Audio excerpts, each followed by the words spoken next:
방송에서 제공하는 보험 정보는 투자 판단에 대한 조언입니다. 보험, 펀드 등의 가입은 투자자 자신의 판단과 책임에 따라 그 결과가 투자자 본인에게 귀속됨을 양지하시기 바랍니다.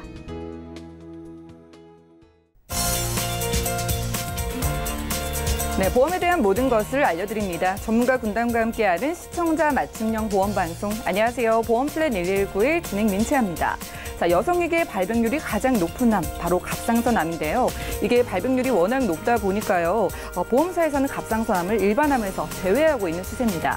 하지만 이렇게 발병률이 높은 암일수록 일반암처럼 크게 보장받는 보험을 선택하는 게 중요하다고 전문가들은 조언하는데요. 자, 그래서 오늘 라이프플랜 A 강의 시간에는 여러분들께서 이 갑상선암 진단비를 크게 보장받을 수 있는 방법 살펴드리겠습니다. 오늘도 알찬 정보 함께 보시기 바라고요. 그리고 이어지는 보험 이슈 체크 시간에는 오늘은 유병자도 가입 가능한 보험에 대해서 전문가와 이야기 나눠볼 예정이니까요. 오늘도 저희 보험플랜 119 통해서 똑똑한 보험 정보 함께 하시죠. 시작 전에 참여 방법부터 살펴보겠습니다. 저희 보험플랜 119 여러분들의 모든 보험 고민 해결해 드리겠습니다. 궁금증 있으신 분들은요. 023153-2662번, 끝자리 2662번으로 전화 주시면 되겠고요. 무료 문자 참여도 가능합니다. 013-3366-0110번으로 보험에 대한 궁금증 메시지도 적어서 보내보시기 바랄게요.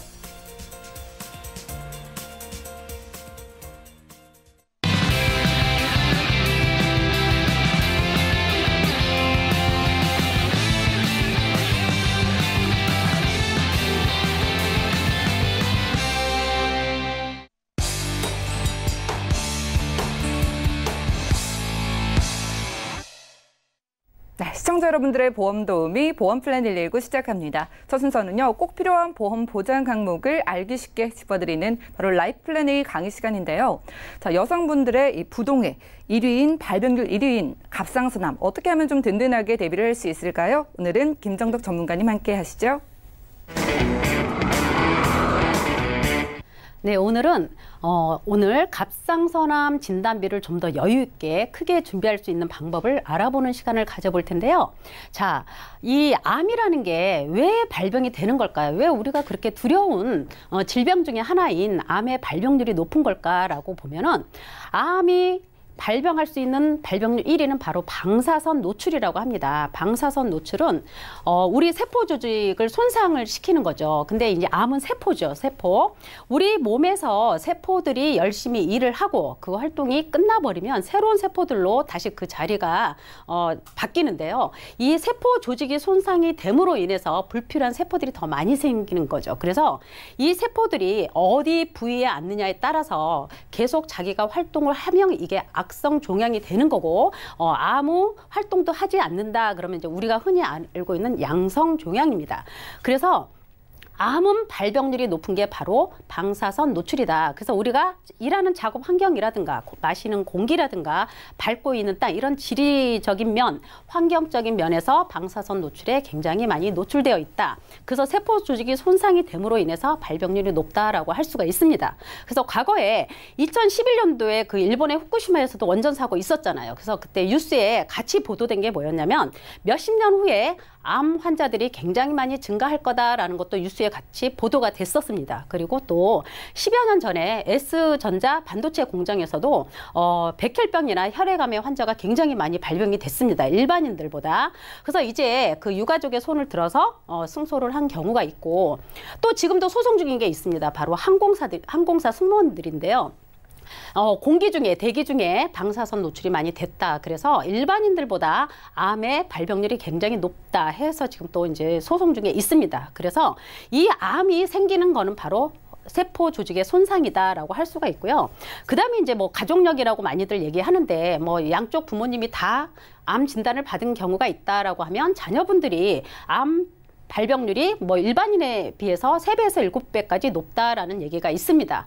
그런데 오늘 강의에 할 이 갑상선암, 발병률이 가장 높은 이 갑상선암은 남성보다는, 남성도 분명 발병은 됩니다. 그런데 남성보다는 여성한테 많이 발병이 되죠, 갑상선암. 그래서 거의 100%의 완치율에 가까운, 약을 먹는 평생 약을 먹어야 되는 경우가 있지만 대부분 완치율에 가까운 이 갑상선암 진단비가 남성보다는 여성이 많이 진단받는 게 바로 여성 호르몬과 밀접한 관계가 있다라는 그런 통계 조사도 나왔습니다. 그래서 오늘은 이 발병률이 높은 갑상선암을 어떻게 하면 좀 더 여유 있게 크게 준비할 수 있는지 그거를 알아보는 시간을 가져보고요. 자, 우리가 암 보험을 가입을 할 때는 요 세 가지를 잘 보시면 됩니다. 세 가지 중에서 우리가 현재 유사암이라고 하는 거는 바로 그거죠. 여기에 바로 갑상선암이 들어갑니다. 그죠? 갑상선암이 들어가고 여기에 바로 제자리암, 그 다음에 경계성 종양, 그죠? 그 다음에 기타 피부암입니다. 요 네 가지가 바로 유사암에 들어가죠. 그런데 우리가 기존에 암 보험을 가입했을 경우에 이 유사암은 일반암 진단비의 10에서 20%밖에 주지를 않습니다. 그만큼 발병률이 높은 암으로 분리가 돼 있어요. 그래서 기존에 지금 암보험을 갖고 계신 분들이 대부분의 10에서 20%의 유사암 진단비를 갖고 계십니다. 그래서 암보험을 준비할 때는 이 유사암의 네 가지와 일반암, 이 유사암 네 가지를 모두 제외한 모든 것은 일반암으로 들어갑니다. 그래서 이렇게 구성을 하시면 되고요. 현재 또 암보험을 가입을 하실 때 이 재진단암이라는 담보가 나왔습니다. 재진단암. 이거는 이제 회사마다 첫 번째 암 진단 받은 후 1년 후부터 준다든가 2년 후부터 준다든가 회사마다 조금 차이가 있습니다. 다만 이제 면책 기간이 1년인 거는 보험료가 조금 더 높게 나오겠죠. 2년보다는. 그래서 우리가 암보험을 준비할 때는 이렇게 유사암과 일반암과 재진단암 요 세 가지를 잘 염두에 두시고 준비를 하시면 되고요. 자, 우리가 그러면 왜 이렇게 암 진단비를 크게 가져가는 게 좋으냐라고 암보험들 몇 개씩 더 드시잖아요. 그죠? 기본적으로 가입되어 있는 실손보험에서 보장되지 않는 모든 검사 비용이나 이런 부분들도 이런 진단비에서 구성을 하셔야 되는데요. 자, 우리가 암 진단을 받게 되면 대부분 죽는 것보다는 이 치료비에 대한 고통으로 더 부담이 된다라고 하시는 그 통계 조사도 많이 나와 있습니다. 그래서 오늘은 이렇게 유사암, 그러니까 발병률이 높은 암의 진단비를 구성하는 그런 부분에 대해서 오늘 좀 알아보는 거고요. 자, 우리가 기본적인 실손보험 갖고 있지만 암보험을 추가로 더 드는 이유는 바로 이 최첨단 치료를 받기 위한 거죠. 자, 이런 경우는 PET죠, PET.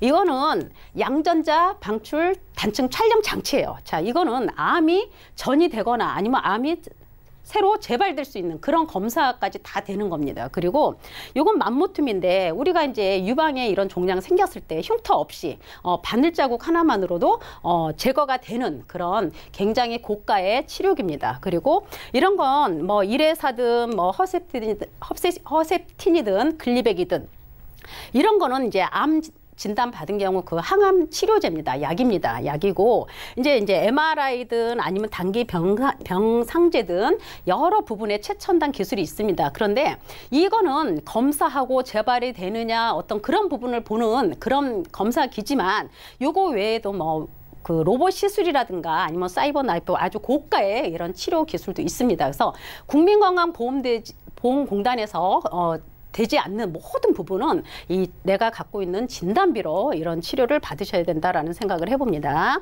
자, 우리가 오늘 얘기하는 건 바로 유사암입니다. 유사암. 우리가 일부밖에 보장이 않는 유사암 이 네 가지. 과연 뭘까? 유사암의 네 가지는. 이 네 가지는 앞에도 얘기했듯이 갑상선암, 그죠? 발병률이 최고 1위입니다. 유두나 여포에 생기는 이런 갑상선암, 발병률이 높은 갑상선암이 있고 제자리암이죠. 예전에는 이거를 상피내암이라고 했습니다. 상피내암, 제자리암. 이 암 뿌리가 이제 내리기 직전에 아주 연기인 상태가 바로 상피내암, 제자리암이죠.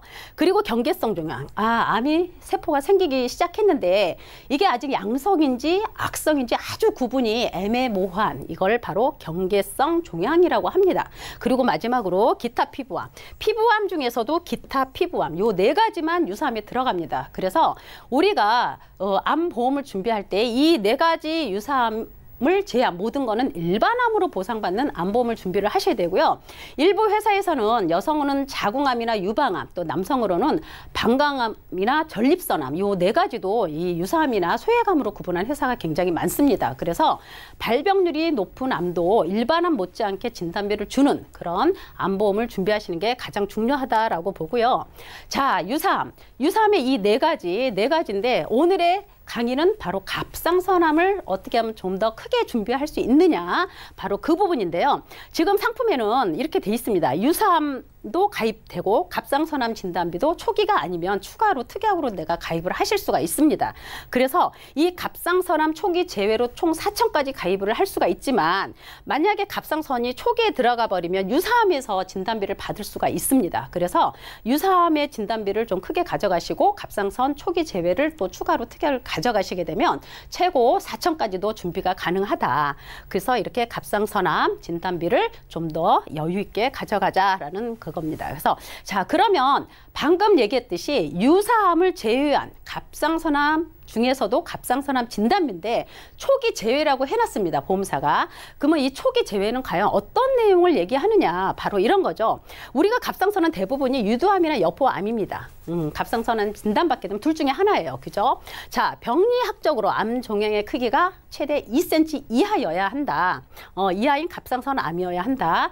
또 림프절 전이나 원격 전이가 없는 갑상선암이어야 한다. 자, 셋 중에 하나만 맞으면 초기가 아니에요. 이 세 가지 조건이 다 맞아야 초기에 들어갑니다. 그래서 이 세 가지 조건이 다 맞기에는 갑상선암 환자 10명 중에 7명 이상은 초기가 아니다라는 조사 통계치가 있습니다. 그래서 내가 갑상선암의 발병률이 높고 갑상선암의 진단비가 기존에 그렇게 크게 준비가 되지 않으셨던 분들은 이렇게 유사암이나 갑상선 진단비를 추가로 구성을 하셔서 발병률이 높은 그런 암 진단비를 구성하는 게 가장 중요합니다. 그래서 여기에는 담보 구성을 딱 세 가지만 해봤습니다. 자, 방금 전에 얘기했던 일반암, 그리고 유사암 네 가지요. 그죠? 갑상선암, 기타 피부암, 경계성 종양, 제자리암.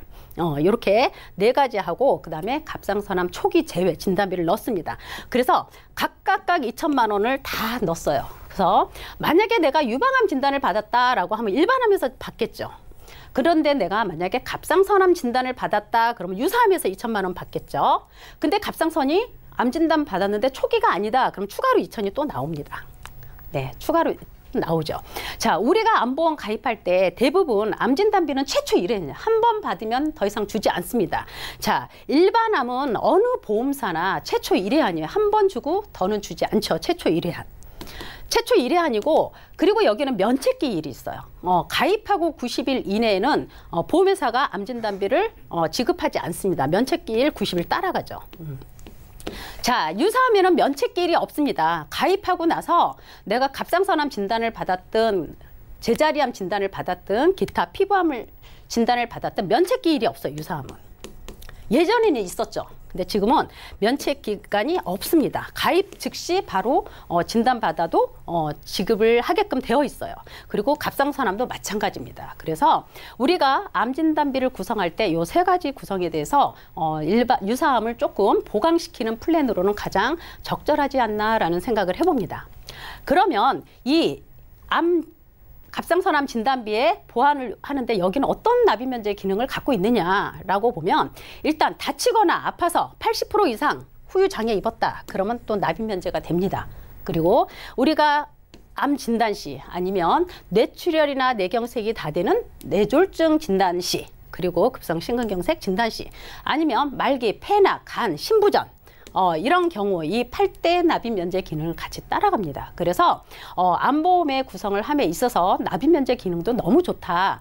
그런 얘기를 해보는 거고요. 자, 그러면 갑상선암 진단비를 크게 받는 방금 전에 일반암 2천과 유사암 2천만 원, 그리고 갑상선암 초기 제외 2천만 원 했을 때 보험료는 어느 정도 되느냐. 20년 동안 납입을 하고 보험료 변동 없습니다. 20년 납입하시고 보장은 100세까지 보시는 거고요. 자, 우리가 알고 있는 무해지 상품이에요. 그죠? 무해지는 뭘까요? 납입기간 안에 해지해도 해지 환급금이 지급이 되지 않습니다. 그래서 가입하실 때 적립 부분이 없기 때문에 훨씬 더 저렴하게 준비할 수 있는 그런 보험 상품이 바로 무해지입니다. 그래서 무해지로 했을 때 20년 납입 100세로 했을 때, 자, 40세 남성, 여성분이 3만 원대 설계가 됩니다.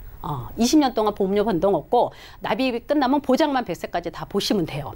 자, 우리가 얘기하는 50세 발병률 높은 40세, 50세 보시면, 자, 50세 남성분 4만 1,000원이에요. 여성분은 3만 원대예요. 진단비 굉장히 크게 들어갔어도 보험료가 무해지고 비갱신이고 보험료 비싸지 않죠. 그리고 60세 봐도 남성분들 6만 원이 조금 안 되고 여성분들은 3만 원대입니다. 그래서 이 갑상선암이나 이런 거는 남성보다는 또 여성분들이 발병률이 훨씬 높기 때문에 기존의 암보험에서 이 유사암의 진단비가 그렇게 크지 않게 되어 있으신 분들은 이렇게 추가로 보완하시는 것도 굉장히 나쁘지는 않을 것 같다라는 생각을 해봅니다. 자, 그러면 암이 이렇게 건강하신 분들이 준비할 수 있는 무해지도 있지만 약을 드시거나 뭐 수술하시거나 이랬던 분들도 할증보험료 없이 암을 준비를 하실 수가 있습니다. 일반암 진단비 2,000원, 유사암에 2천만 원 똑같이 일반암과 유사암을 똑같이 1대1로 가져갈 수도 있습니다. 혈압약을 드시든 아니면 5년 이내에 어떤 질환이 없으신 분들. 자, 한번 볼게요. 자, 고지하는 게 직업입니다. 직업. 내가 어떤 직업을 갖고 있느냐라고 직업을 고지하고, 자, 3개월 이내 의사로부터 의료 행위. 자, 이건 뭘까요? 고지혈증을 약을 먹고 있든, 당뇨약을 먹고 있든, 혈압약을 먹고 있든, 정기적으로 병원에 가서 약을 처방받으시잖아요. 그죠? 3개월 이내 들어갑니다. 여기에 다. 그래서 고지를 하시는 거예요. 고지를 하시는 거고, 또 5년 이내에 암이냐, 백혈병이냐, 여기에 들어가죠. 고혈압이냐, 심근경색이냐, 간경화증이냐, 아니면 당뇨냐, 협심증이냐, 이런 여러 가지 조건을 다 물어봅니다. 그래서 이거는 간편암은 알릴 의무가 기존에 고지하는 알릴 의무보다 굉장히 간소화됐어요. 요 질병 쪽에는 이 두 가지만 물어봅니다. 근데 내가 혈압약을 먹고 있다, 내가 당뇨약을 먹고 있다, 뭐 5년 이내 내가 수술한 적 있다라고 고지를 해도 심사가 다 답니다. 다만 내가 고지를 해서 심사를 받는 거예요. 근데 혈압약 드시든 다 해서 인수심사가 납니다. 그래서 이렇게 고지 의무 간소화로 인해서 충분히 할증보험료 없이 간편암 준비할 수 있다라고 말씀을 드리는 거고요. 자, 이런 간편암도 그러면 어떻게 보험료가 구성이 되느냐. 자, 일반형입니다. 일반형. 그 아까는 무해지였어요. 무해지. 그래서 조금 보험료가 저렴하게 가입할 수 있는 건데 이거는 일반형입니다. 20년 납 보장 똑같이 100세예요. 근데 이거는 어떻게 해요? 혹시라도 내가 20년 안에 해지할 일이 있다 그러면 해지환급금이 발생을 하는 거죠. 앞에 얘기했던 무해지는 20년 납입하다가도 중간에 해지하게 되면 해지환급금이 한 푼도 없죠. 그래서 조금 더 저렴하게 준비할 수 있는 거고, 요거는 우리가 과거에 항상 준비했던 그런 일반형 보험입니다. 자, 여기도 똑같이 40세 남성, 여성 보면 남성분 4만 원대, 여성분 3만 원대도 네, 충분히 설계가 가능하고요. 50세도 마찬가지죠. 일반암 2천만 원에 유사암 2천 했을 때도 50세 남성분 5만 5천 원, 4만 원. 앞에 무해지로 했을 때보다 할증 보험료가 하나도 붙지 않은 겁니다. 그런데 보험료가 조금 더 비싸죠. 바로 이거는 일반형으로 했기 때문에 그렇습니다. 그래서 이렇게 할증 보험료 없이도 충분히 보험료, 암보험 가입을 하실 수가 있고요. 자, 그러면 오늘은 진단 발병률이 높은 그런 갑상선에 대해서 제가 진단비를 크게 준비할 수 있는 방법을 제가 알려드렸는데요. 요전에 이제 이렇게 방송 보시면서 이제 암보험 가입하셨던 분이 최근에 이제 유방암 진단을 받으셨는데요. 자, 실손보험에서 되지 않는 고액의 검사를 할 수 있는 게 뭐냐면, 저도 이제 알았는데 이번에 보니까 해외에다가 검사 의뢰를 하시더라고요. 해외에다가 아주 큰 거액을 주면서 내가 이거 재발이 될 수 있는지, 아니면 어느 정도 선까지, 아니면 그런 모든 부분을 알고 싶으신 거예요. 그래서 해외에다가 검사 의뢰를 했더라고요. 근데 실손 의료비에서는 해외 진료하는 거는 보상이 되지 않잖아요. 그죠? 그리고 국내에서 국민건강보험 적용되는, 그리고 또 안 되는 비급여만 보상이 되지 해외에 의뢰하는 건 안 됩니다. 그래서 이렇게 발병률이 높은 갑상선암이나 뭐 유방암 이런 부분에 대해서도 내가 진단비가 좀 여유 있게 되어 있으면 그런 검사 의뢰도 해서 내 병을 좀 더 확실하게 알고 완치할 수 있는 그런 검사 방법을 찾아보는 것도 굉장히 좋을 것 같다라는 생각을 해봅니다. 그래서 오늘은 이렇게 발병률이 높은 유사암 중에서도 특히 갑상선암에 대해서 진단비를 크게 구성하는 그런 강의 자료를 준비를 해봤습니다. 네, 오늘은 강의 여기까지 마치겠습니다.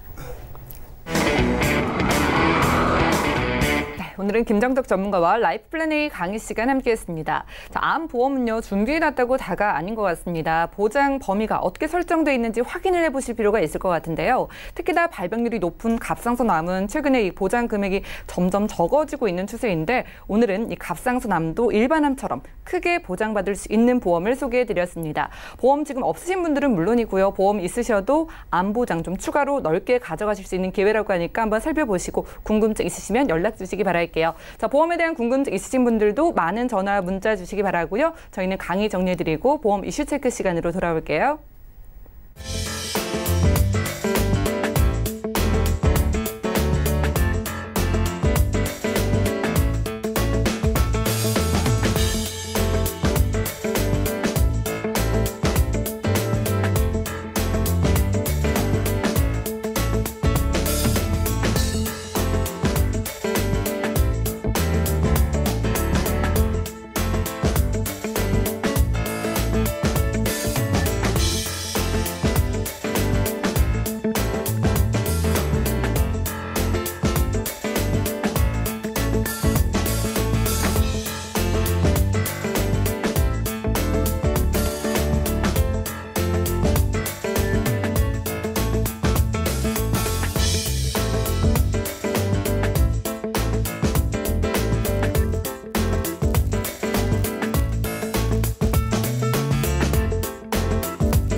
네, 보험 플랜 119 이어지는 순서는 보험 이슈 체크 시간입니다. 자, 오늘의 주제는요, 유병자도 가입 가능한 보험인데 민지용 전문가님과 함께하도록 하겠습니다. 전문가님 어서 오십시오. 네, 안녕하세요. 네, 반갑습니다.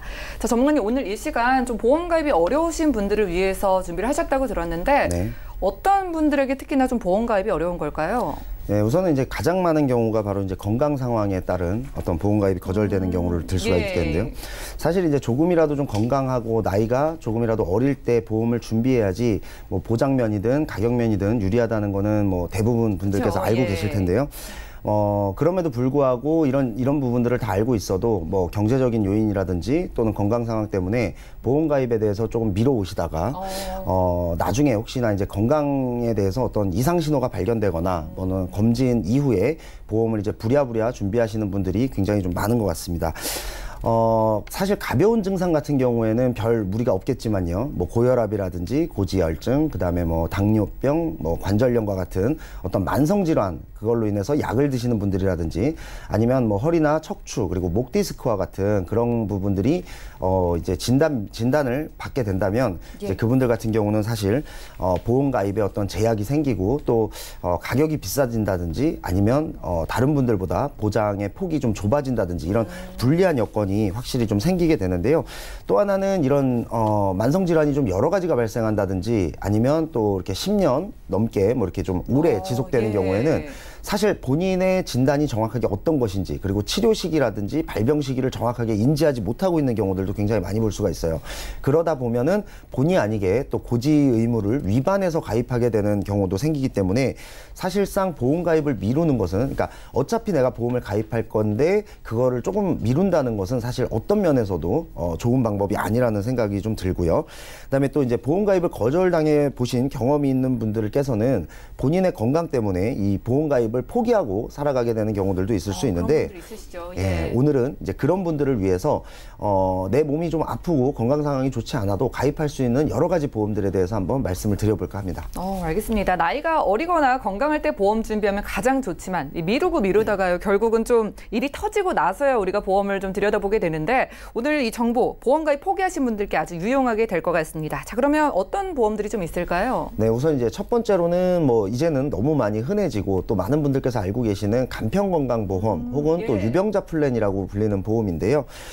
화면에서도 아까 잠깐 나왔습니다만은 이 보시게 되면은 뭐 3개월 이내에 새로운 진단을 받으신 적이 없거나 그리고 또 2년 이내에 질병 상해로 인해 수술 입원을 한 병력이 없거나 그리고 5년 이내에 암으로 인해서 암이나 중대 질환으로 인해서 뭐 어떤 진단이나 입원 수술하신 적이 없는 분들 요 세 가지 조건만 피할 수 있다면 모든 분들이 가입이 되는 이 간편건강보험 혹은 유병자 플랜이라고 불리는 보험인데요. 이제는 이 조건과 똑같이 가입할 수 있는 유병자 실손도 이미 2, 3년 전부터 나와 있죠. 사실은 또 3개월 이내에 여기 있는 이 조건에 내가 좀 부합하지 않는다 하더라도 가입이 될 수 있게끔 문턱이 많이 낮아졌는데요. 예를 들어서 3개월 이내에 새로운 진단을 받았는데 그것이 경미하거나 또는 2년 이내에 입원 수술을 했음에도 불구하고 뭐 예를 들어 요즘 많이 하고 있는 뭐 대장 용종 수술이라든지 혹은 뭐 백내장, 녹내장 그런 수술 같은 경우는 사실 양쪽 눈을 다 했을 경우에는 2년 이내 입원 수술을 했어도 가입이 가능한 경우들이 훨씬 더 많고요. 한쪽 눈만 했을 때는 이제 가입이 거절되는 경우도 있기도 합니다만 뭐 방금 말씀드린 대로 대장 용종 제거 수술이라든지 뭐 치질과 관련된 수술 이런 간단한 수술이라든지 아니면 상해와 관련돼서 내가 다쳐가지고 뭐 장기로 입원하지 않는 경우 그런 경우에는 2년 이내 입원 수술이 있다 하더라도 가입이 가능할 정도로 이제 문턱도 굉장히 많이 낮아진 상태입니다. 그렇기 때문에 만성 질환이 있어서 약만 드시고 계신 분들이라든지 아니면 그동안에 나는 보험 가입이 안 될 거야 하고 지레짐작 포기하셨던 분들 같은 경우는 이러한 유병자 플랜이나 간편건강보험의 문턱이 많이 낮아졌다는 것을 기억하시고 지금이라도 다시 한번 두드려 보시는 것이 좋지 않을까 이렇게 생각을 합니다. 알겠습니다. 일명 325 조건, 이 간편건강보험이 유병자 분들께서도 이렇게 똑같이 가입이 가능하고요. 그것보다도 더욱더 유리해졌다고 하니까 한번 보험 가입을 포기하신 분들도 살펴보시면 좋을 것 같습니다. 자, 그럼 이런 유병자 보험을 가입할 때 좀 주의사항이 있을까요? 사실 이 유병자 플랜이 처음 나왔을 때는 5년 갱신형, 뭐 10년 갱신형 이렇게 좀 짧은 갱신형들밖에 없었고요. 지금은 20년 갱신형, 30년 갱신형을 넘어서 늘었네요. 이제는 뭐 90세 만기 비갱신형, 100세 만기 비갱신형까지 나와 있거든요. 그리고 또 하나는 이 유병자 보험은 사실은 일반 건강하신 분들에 비해서 어느 정도의 할증 보험료가 기본적으로 붙어 있기 때문에 일반적인 성인 보험보다 조금 비쌌던 것도 사실인데 이 유병자 보험에도 이제는 무해지 유병자 보험이 새로 출시가 됐기 때문에 유병자이신 분들도 조금은 예전보다 훨씬 더 저렴하게 가입을 하실 수 있다라는 점도 기억을 하셨으면 좋겠고 이 보험을 기존에 내가 병력이 있기 전에 어느 정도 가지고 있으셨던 분들 그러니까 좀 예전에 들긴 했지만 보험이 어느 정도 갖춰지신 분들의 경우는 이 유병자 보험을 가입할 때 뭐 10년 갱신형이라든지 20년 갱신형 이런 식으로 좀 짧게 갱신형을 보너스의 개념으로 가입을 했다가 갱신 시점이 돼서 보험료가 많이 갱신되면 그때 가서 해지하는 방법을 좀 고려하실 수도 있고요. 다만 지금까지 내가 보험이 없어서 보험 준비를 못했다가 유병자 플랜을 가입하게 되시는 경우에는 10년 갱신형, 5년 갱신형을 가입했다가 가격이 한꺼번에 너무 많이 올라서 그 보험을 도저히 유지할 수 없는 경우가 생길 수 있기 때문에 처음 가입할 때 조금 부담이 되시더라도 현재 보험이 거의 없으신 분들의 경우라면 비갱신형을 가입하시는 방법 그리고 최대한 갱신 기간을 늘려서 뭐 최소 20년에서 30년 갱신형 정도를 선택하시는 방법이 굉장히 좀 좋을 걸로 보이고요. 보험을 가입하실 때는 항상 지금 당장 1, 2년 앞을 바라보고 하는 게 아니라 20년 후, 30년 후 혹은 더 큰 미래를 보고 하시는 거기 때문에 지금 당장의 가격보다는 앞으로 20년, 30년 후를 내다보고 결정하시는 것이 가장 좋은 방법으로 보입니다. 네, 보험은 멀리 보고 준비하는 거니까요. 유병자 보험 같은 경우에는 원래는 갱신 주기가 좀 짧았는데 요즘에는 갱신 주기도 길어졌다고 합니다. 유병자분들이 보험 준비 좀 처음 하신다면 갱신 주기 긴 것으로 꼭 하라고 말씀해 주셨고요. 만기도 길게 설정할 수 있는 데다가 무해지 보험으로 또 저렴하게 가져가는 방법 유병자분들도 가능하다고 하네요. 자, 이런 조건이면 뭐 웬만한 분들은 다 보험 가입이 가능하실 것 같은데 그래도 좀 가입이 어려우신 분들도 있지 않을까요? 네, 사실 이제 가장 많이 걸렸던 경우는 그동안은 2년 이내 입원 수술이 가장 많이 이제 발목을 좀 잡았고요. 왜냐하면은 사실 이 질병으로 인한 수술이 아니더라도 연세가 드신 분들의 경우는 뭐 라식 수술이라는 걸 할 수도 있고요. 뭐 어떤 뭐 간단한 어떤 뭐 무릎 관절과 관련된 그런 수술을 하실 수도 있고, 또는 뭐 뼈가 약해진다든지 뭐 골절 이런 걸로 인해서 뭐 입원을 하는 경우도 좀 볼 수가 있기 때문에. 일이잖아요. 그렇죠. 그렇기 때문에 내가 요게 2년이 지나면 가입을 해야지라고 생각을 했다가도 또 그 사이에 또 뭔가 이슈가 발생해서 네, 그래서 가입을 못하는 경우들이 굉장히 많았고, 또 하나는 이제 5년 이내에 어떤 중대 질환으로 인해서 이미 완치 뭐 5년이 지났음에도 불구하고 과거 중대 질환 병력이 어떤 기록으로 남아서 가입이 거절되는 경우들도 있을 수가 있었고요.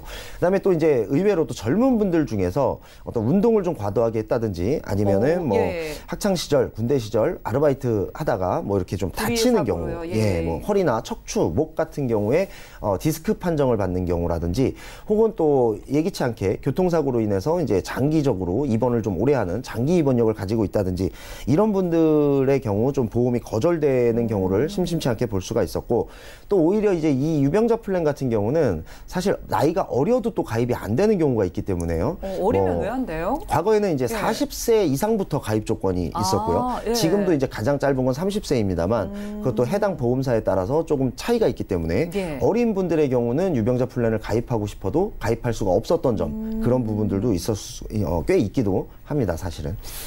그렇군요. 일명 간편보험이라고 불리는 325 조건마저도 좀 어려우신 분들 계셨는데, 자, 그런 분들 위해서라면 이제 유병자 플랜이 어려우신 분들이잖아요. 이런 분들은 좀 어떻게 보험 준비를 하면 좋을까요? 네, 우선은 이제 2년 이내에 입원 수술력이 있으시고 또 이제 유병자 플랜이 가입되지 않는 분들의 경우 같은 경우는 이제 이런 분들부터 먼저 말씀을 드리면요. 지금 현재 고지 내용이 조금 더 완화가 돼서 1년 이내 입원 수술 경력만 없다면 어떤 분들도 가입이 가능한 보험이 나와 있습니다. 그거 하나만요? 네. 그러니까 내가 과거에 암 경력이 있다, 암 투병 경력이 있다 하더라도, 그리고 또 1년 이내 입원 수술이 아닌 그 사이에 어떤 일이 있었다 하더라도 가입이 가능한 암보험이 나와 있고요. 사실 지금 화면에서 보시다시피 이런 암보험 같은 경우는요, 암, 백혈병, 간경화, 에이즈, 그다음에 뭐 당뇨병과 같은 이 5대 중대 질환만 없으면 가입이 가능했던 암보험도 있었습니다만, 그거보다 오히려 더 완화가 된 1년 이내 입원 수술 경력만 없으면 가입이 가능한 암보험이 현재 나와 있고요. 또 과거에 이제 암투병, 뭐 뇌나 심장 쪽에 어떤 중대 질환을 겪었던 분들이라도 방금 말씀드린 대로 1년 이내 입원 수술만 없다면 어떤 분들도 가입이 가능한 그런 암보험이 나와 있기 때문에, 암에 대해서만큼은 어떤 분들도 이제는 웬만하면 가입이 다 된다, 이렇게 보시면 될 것 같고, 다만 이제 이 보험의 경우는, 이 암보험의 경우는 한시적으로 판매가 되고 중단될 가능성도 있어 보이기 때문에 내가 어떤 과거에 어떤 암으로 인해서 보험을 가입하지 못했던 분들의 경우는 이 보험을 조금 시간이 더 늦기 전에 조금 빨리 알아보셨으면 좋겠고요. 그다음에 또 과거에 사실 이런 경우도 좀 있었습니다. 내가 갑상선암 암 어떤 검진을 받다가 갑상선암이 노출이 됐는데, 사실 뭐 누구나 알다시피 이제는 갑상선암 같은 경우는 완치율도 100%가 되는 그런 어떤 작은 암으로 분류가 되고, 또 과거의 암보험 같은 경우는 갑상선암에 노출이 됐을 때 보험금도 뭐 10분의 1밖에 지급을 하지 않는, 그러니까 큰 병으로 보지 않기 때문에 작은 금액만 지급을 했겠죠. 그런데도 불구하고 그 갑상선암이 이미 완치가 됐음에도 불구하고 보험 가입이 거절되는 그런 사례가 있었죠. 그러니까 이것 같은 경우는 사실 소비자 입장에서 굉장히 좀 억울할 수 있는 그런 상황이거든요. 그러한 분들도 사실 갑상선암이 본인 스스로도 크지 않다고 생각하고 보험사에서도 분명히 크지 않다라고 생각을 하는 것 같은데, 이걸로 인해서 앞으로의 내가 모든 보험이 다 거절이 되는 이런 좀 불이익이라든지 이런 좀 억울함을 안고 계시는 분들도 있었는데, 이런 분들도 전부 다 가입이 된다라는 부분을 좀 알아주셨으면 좋겠고, 사실 우리가 보험을 가입할 때 이제 가장 걱정하는 것이 또 암이고 재발이나 또 어떤 전이를 걱정할 수밖에 없거든요. 맞아요. 그래서 이 암보험이 출시됨으로 인해서 이제는 대부분의 분들이 적어도 암보험에 대해서만큼은 내가 현재 어떤 건강, 또 과거에 어떤 건강을 가지고 있었다 하더라도 가입이 된다, 이렇게 보시면 좀 좋을 것 같고요. 마지막으로는 아까 제가 말씀드렸던 오히려 나이가 어려서 유병자 플랜이 가입 안 되셨던 분들, 그런 분들의 경우는 사실 가장 많이 일반적인 경우가 이제 허리, 척추, 목, 디스크 이런 부분들과 관련된 것들이라서요. 요즘 수험생 분들이 이제 공부하느라고 목이나 디스크 많이 걸리잖아요. 네, 맞습니다. 뭐 공부하시는 분들 이제 의자에 오래 앉아 있기 때문에 뭐 추간판 장애라든지 척추측만증과 같은 그런 이제 질병을 굉장히 어린 나이부터 앓고 있는 경우들이 많은데요. 또 하나는 이제 교통사고로 인해서 아까도 말씀드렸다시피 입원을 오래 하신 분, 그리고 또 하나는 장애 등급 판정을 받으신 분들, 이런 분들이 사실은 좀 가입이 어려웠던 부분들이 있습니다. 특히나 상해 쪽으로는 굉장히 가입이 어려웠고요. 이런 분들은 사실은 이제 뭐 암, 뇌, 심장과 같은 이 3대 질환에 대해서는 가입이 수월했지만은 상해 쪽과 관련된 또는 후유장애와 관련된 특약들이 가입이 안 돼서 또는 상해 쪽 실손이 가입이 되지 않아서 상해 쪽은 아예 포기하시고 있는 경우들이 좀 있었지만, 이런 경우에는 또 요즘 방송에 또 많이 소개되고 있는 무고지 운전자 보험 혹은 무고지 상해 보험을 통해서 보완할 수 있다라는 부분을 기억하시면 좋을 것 같습니다. 네, 알겠습니다. 자, 1년 이내에 입원, 수술 경력만 없다면은요, 암보험 이제 가입 가능하다고 하니까 그동안 좀 걱정하셨던 분들 암보험에 대해서만큼은 걱정을 좀 덜어보실 수가 있을 것 같고요. 뭐 나이가 어려서 유병자 보험 준비 어려웠던 분들도 이제 상해까지 좀 준비가 가능하다고 하네요. 자, 그런데 말씀해주신 무고지 운전자 보험이라면 뭐 고지를 아예 하지 않고서도 가입이 가능한 보험인 것 같은데, 뭐 아예 고지를 안 해도 되는 건지 궁금하고요. 이게 상해까지 모두 커버가 가능할까요? 네. 우선은 이제 고지 내용이 거의 없습니다. 현재 내 직업이라든지 그리고 운전을 하고 있는지 여부 정도의 고지만 하면 내 건강 상황에 대해서는 전혀 고지를 할 필요가 없고요. 의무도 없습니다. 그렇기 때문에 아무런 고지 없이 지금 화면에도 나올 텐데요. 현재 내가 어떤 병으로 인해서 입원 중이어도 가입이 가능합니다. 그러니까 병원에서도 이 보험을 가입할 수 있을 정도로 고지에는 아무 의미가 없고요. 과거에는 이제 이 무고지 운전자 보험에도 장애와 관련돼서는 장애 등급을 표시하게끔 했어요. 그래서 간혹 아주 보기 드물게 거절되는 사례도 있었지만 2018년도 10월 이후에는 장애 등급도 고지 의무 사항에서 빠졌습니다. 그렇기 때문에 장애인 차별 조항에 대한 그런 부분들 때문에 어떤 이 장애 등급에 대해서도 고지하는 부분이 빠져 있고요. 현재 무고지 운전자 보험 같은 경우는 어떠한 병이 있어도 가입이 가능하다라고 보시면 되겠고, 사실 운전자 보험이라 그러면 뭐 자동차와 관련된 혹은 교통과 관련된 특약만 생각하시는데요. 일반적인 상해 관련 특약이 모두 다 가입이 가능하다는 점 알아두셨으면 좋겠고, 이러한 이제 상해 관련 특약 중에 가장 중요한 것이 상해 후유장애 특약입니다. 과거에는 이 무고지 운전자 보험 혹은 무고지 상해 보험의 경우에는 상해 후유장애 특약도 2천만 원에서 3천만 원, 그러니까 고지를 하지 않는 대신에 아주 작게만 가입이 되었었는데, 이 부분도 이제 현재는 1억 원까지 가입이 되고요. 사실 상해 관련 특약을 자세하게 뜯어보면 뭐 수술비라든지 골절 진단비 이런 부분들을, 또 상해 입원비 이런 부분들을 한데 모아서 정말 많이 보험금을 타도 거의 뭐 몇백만 원 정도밖에 되지 않는 아주 작은 수준의 보장밖에 없는데, 만약에 내가 큰 교통사고를 겪었다든지 아니면 크게 다친 경우에는 이 후유장애 특약이 굉장히 보험금을 지급받기에 가장 적합한 보험입니다. 그래서 일반적인 분들은 사실 과거에는 이게 의무 특약이기도 했기 때문에 일반적으로 건강하신 분들의 경우는 이 상해 후유장애 특약도 뭐 1억 원에서 3억 원가량 대부분 가입이 가능했는데, 건강이 안 좋아서 이걸 가입 못 하셨던 분들 같은 경우는 이제는 무고지 운전자 보험을 통해서 1억 원까지도 가입이 가능하다, 이렇게 보시면 될 것 같고요. 그 다음에 이제 일반적인 보험의 경우 아까도 말씀드렸다시피 장애 진단이 굉장히 좀 걸림돌이 됐었는데, 이 부분 역시도 아무런 고지 없이 상해 후유장애 특약이 1억 원까지 가입 가능하고, 또는 후유장애도 50% 이상 굉장히 큰 후유장애를 입었을 때는 매월 뭐 100만 원 정도 가량의 금액을 5년 동안 지급받는 그런 특약도 굉장히 저렴하게 가입을 할 수가 있고, 이러한 무고지 운전자 상해 특약은 굉장히 많은 특약을 가입해도 직업에 따라 조금씩 다르겠지만 일반적인 경우에는 2만 원에서 3만 원 정도면 정말로 든든하게 보장이 모두 가능하다라는 점을 꼭 기억하셨으면 좋겠습니다. 그런데도 정말 간단하게 준비가 가능하다고 하네요. 상해에 대한 보장까지 좀 폭넓게 가져가 보실 수 있다고 합니다. 자, 그런데 어쨌든요, 무고지 운전자 보험이잖아요. 그러면은 운전을 하지 않는 분들의 경우에는 내가 필요 없는 특약까지 가입을 해야 하지 않을까요? 네, 이것도 사실은 아무런 상관이 없습니다. 지금 화면에서 이제 한번 보시겠는데요. 운전자 보험이라고 하면은 필수 운전자 특약이라고 하면 내 형사적 책임을 지게 되는, 뭐 물론 보험사마다 특약의 이름은 조금 다릅니다만 교통사고 처리 지원금이라고 하는 합의금, 그다음에 이제 벌금, 그다음에 뭐 방어비용 혹은 변호사 선임 비용, 이렇게 3가지 정도가 운전자 필수 특약이라고 볼 수가 있겠고, 나는 운전은 하지 않는데 상해 쪽이 걱정된다 라고 해서 이 상해만 보장받고 싶다라고 하는 분들은 이 3가지 특약을 빼고 가입을 하시면 동일합니다. 그렇기 때문에 이 세 가지 특약은 20년 납 100세 만기 기준으로 보통 한 5,000원에서 6,000원 정도밖에 하지 않거든요. 예. 이 특약을 빼고 가입하시면 상해보험을 좀 더 저렴하게 가입을 하실 수가 있고, 내가 운전을 하던 운전을 하지 않던 또 기존의 건강 상황이 어떻든 간에 이 상해와 관련된 것은 제가 방금 말씀드린 무고지 운전자 보험 혹은 무고지 상해보험으로 되어 있는 이 보험으로 모든 상해가 커버가 가능하다, 이렇게 보시면 될 것 같고요.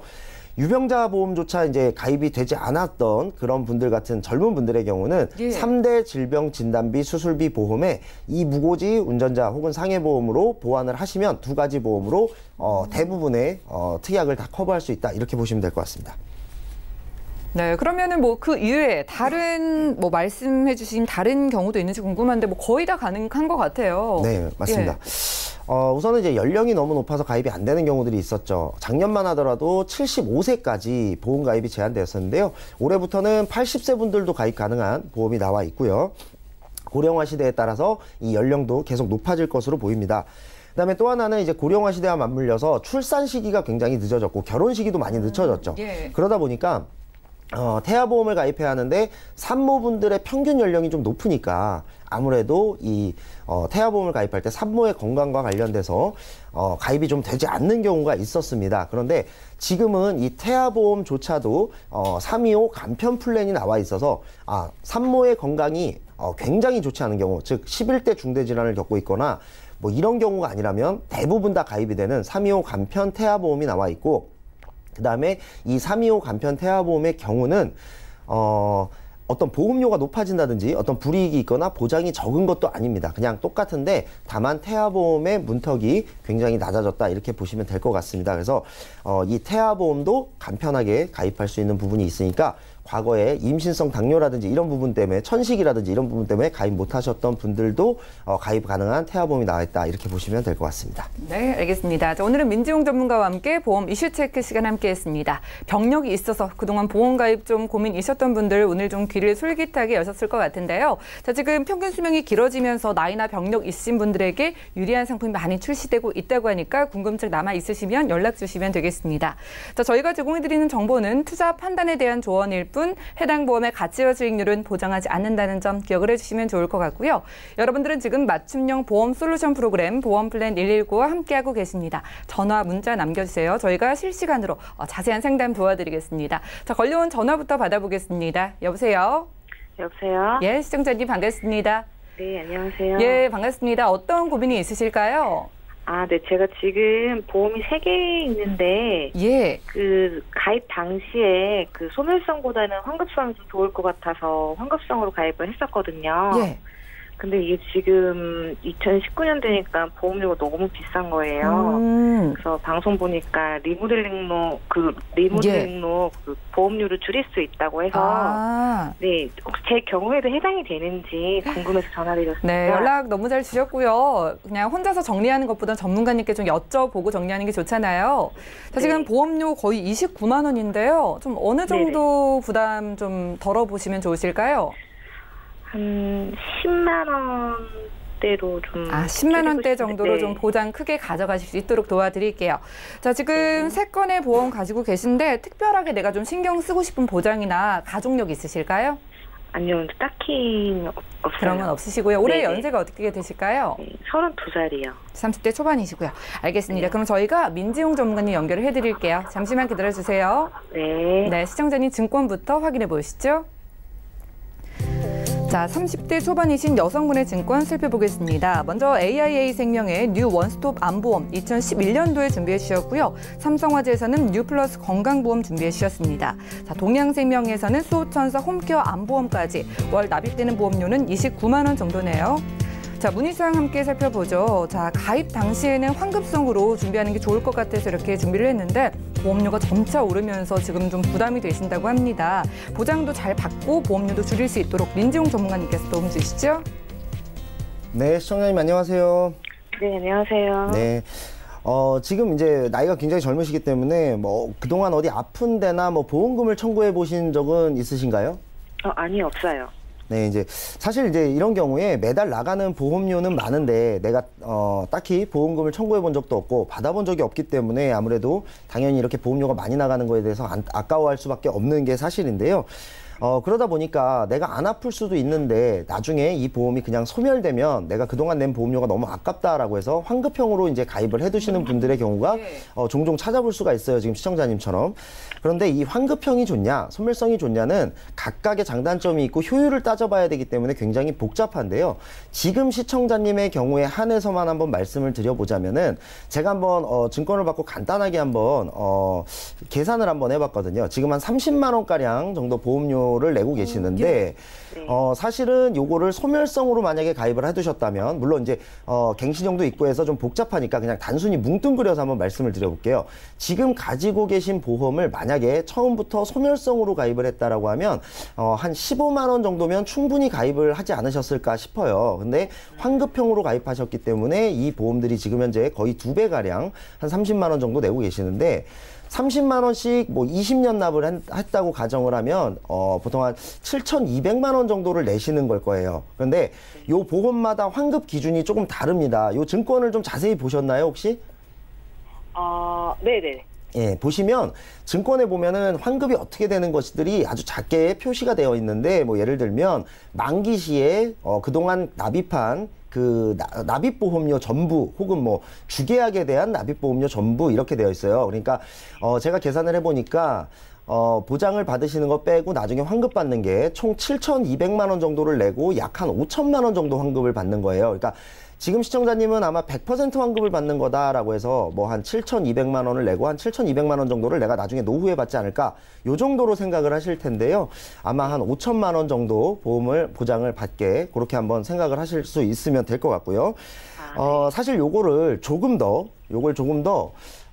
좀 어느 정도 더 효율적으로 하자면은 한 15만 원에서 15만 원 소멸성으로 가입하고 나머지 15만 원을 복리저축으로 가입을 하신다면 사실은 요게 나중에 환급 받는 게 한 1억 원 정도 혹은 1억 2천만 원 정도가 될 수 있기 때문에 오히려 환급 받는 게 더 많아질 수가 있습니다. 그렇기 때문에 보장은 보장대로 소멸성으로 가입을 하시고 그다음에 환급은 환급 받을 수 있는 것 중에 가장 환급률이 높은 보험을 선택하시는 것이 오히려 좀 좋을 거라고 생각이 들고요. 그다음에 지금 가입하신 보험을 보면은 뇌출혈, 급성심근경색 이렇게 좀 범위가 좀 작아요. 그리고 암에만 너무 집중이 돼 있기 때문에 조금 일찍 가입하신 암보험 같은 경우는 유지를 좀 하시고 그다음에 실손보험 특약이 있는 삼성화재 보험 같은 경우는 무조건 해지하기보다는 실손은 그대로 남기시는 상태에서 3년 갱신형 특약이 굉장히 많거든요. 이거는 나중까지 보험료를 계속 내셔야 되기 때문에 이 특약을 좀 제거하시고 그다음에 최근에 가입하신 암보험은 해지를 하신 후에 무해지 종합보험으로 가입을 하시면 뇌혈관 질환 진단비나 질병우유장애 특약, 허혈성 심장질환 진단비와 같은 넓은 보장도 받으실 수 있으실 것 같고요. 그다음에 지금 현재 가입돼 있는 보험료가 약 한 30만 원 정도 되는데 요 무해지 보험은 가입하시게 되면은 10만 원대 후반 혹은 20만 원 초반 정도에서 가입이 가능할 것 같습니다. 그 부분은 보장을 받기를 원하시는 부분이 좀 다를 수 있기 때문에 시간 관계상 그거는 제가 나중에 요 방송 이후에 제가 따로 전화를 한번 드려가지고 자세히 한번 설명을 해드리도록 하겠습니다. 시청자님 네. 잘 들으셨죠? 네네. 자, 동양생명의 암보험 정리하시면서 젊으신 만큼 종합보험 좀 저렴하게 챙겨드렸고요. 방송 끝나고 좀 더 자세한 상담 도와드릴게요. 네, 감사합니다. 네, 감사합니다. 저희 전화 연결 만나봤고요. 자, 저희가 제공해드리는 정보는 투자 판단에 대한 조언일 뿐 해당 보험의 가치와 수익률은 보장하지 않는다는 점 기억을 해주시기 바랍니다. 문자 하나 살펴볼게요.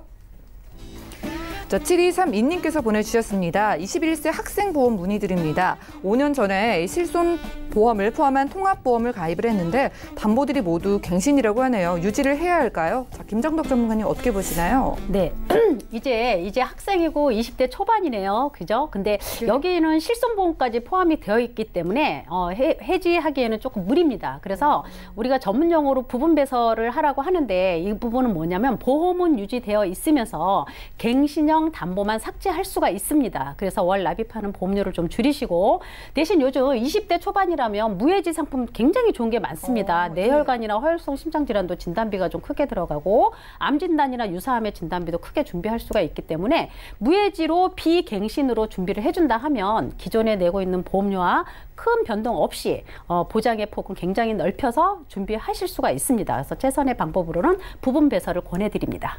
네, 알겠습니다. 해지는 하지 마시고요. 이 갱신 특약들을 최대한 없애고 무해지 보험으로 준비하라고 말씀 주셨고요. 좀 더 자세한 상담 전화 주시기 바랍니다. 자, 오늘 상담 여기까지고요. 참여 방법 살펴보시죠. 저희 보험플랜 119 방송 끝난 이후에도 여러분들 보험 고민 해결해 드리겠습니다. 023153-2662번 전화 주시고요. 무료 문자 번호 013-3366-0110번 메시지도 남겨보시기 바랍니다. 자, 오늘 함께해 주신 두 분의 전문가와도 여기서 인사 나누고요. 저희 보험플랜 119 더욱더 알찬 정보로 다시 돌아올게요. 시청해 주신 여러분 고맙습니다.